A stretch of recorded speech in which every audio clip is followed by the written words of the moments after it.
মেজদি, জ্ঞানদা নন্দিনী, আমার ভাসুর সত্যেন ঠাকুরের স্ত্রী।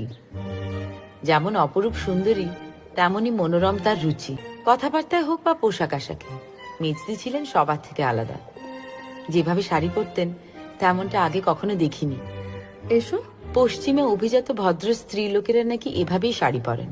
তিনি মনে করতেন পড়াশোনার পাশাপাশি আমাদের বাঙালি মেয়ে বউরা এরকম ভাবে বেশভূষা করলে তবেই ঘটবে তাদের ব্যক্তিত্বের আত্মপ্রকাশ। কি দেখছো? আমাকে শিখিয়ে দেবে মেজদি? কি শেখাবো? অমন ভাবে শাড়ি পরতে কাউকে দেখিনি তো, আমিও পরবো। নিশ্চয়ই পড়বে। তুমি পড়বে, এবারে সবাই পড়বে, সব বাঙালি মেয়েরা পড়বে।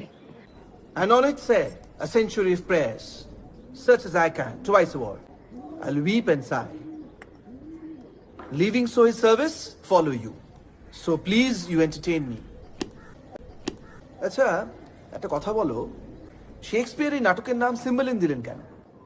ইমোজিন রাখা উচিত ছিল বলছো? আলবাত, ইমোজিন তার বাবার ইচ্ছের বিরুদ্ধে পস্তমাসকে বিয়ে করে, এবং এই নাটকে সেই তো নায়িকা। আবার উল্টো থেকে দেখো, পস্তমাস যখন ইসরায়েলে